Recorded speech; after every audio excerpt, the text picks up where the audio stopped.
So, the Teen Titans are one of DC's most popular superhero groups, and even for a time being one of their highest selling comic book lines.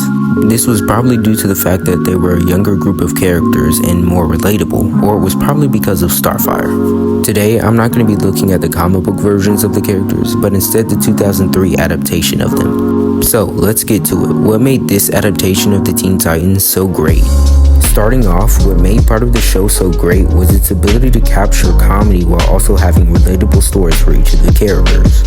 In total, this show had 5 seasons before it was canceled, yet we got to see this team develop themselves as better people for a better team. Something that makes this adaptation stand out is the style. We can all thank a man named Glenn Murakami for that. His designs are what also make this show great. It's pretty much what makes this show what it is.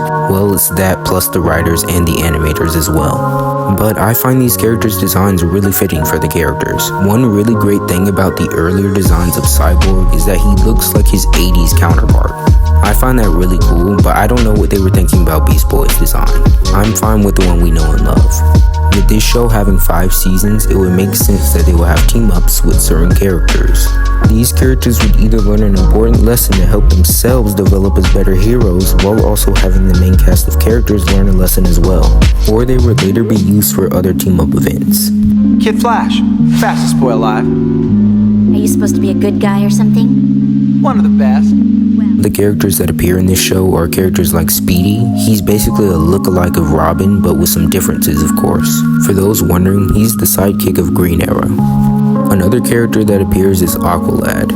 In the episode he appears in, he argues a lot with Beast Boy.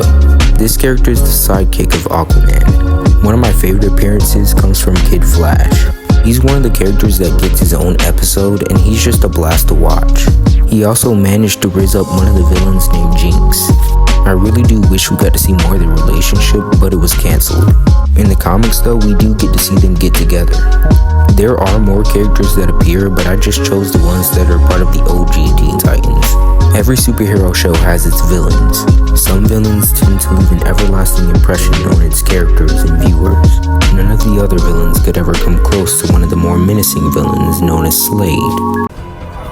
Slade, stop! No, Robin. I won't stop. Not now, not ever. I am the thing that keeps you up at night. The evil that haunts every dark corner of your mind. I will never rest. One of the many things that make this villain so menacing is his voice. This menacing villain was played by a man named Ron Perlman. If you didn't know, he played Hellboy. He even voiced the character in the animated movies. With all that being said, I, like many others, would have loved to see this show continued. But because of toy deals, the show getting darker, and the viewers kinda getting lower, they pulled the plug. Interestingly though, if we did get to see this show continue, we would have probably got to see more characters integrated into the team. We would have probably also got to see a returning Slade, and also his daughter Rose. So, tell me down below what you guys think about the video. Also, if you love this iteration of the Teen Titans, tell me what you love about them down below. I'm so sorry this video took a long time to make, but due to personal problems, it kept being postponed. With all that being said, please like and subscribe, and take care.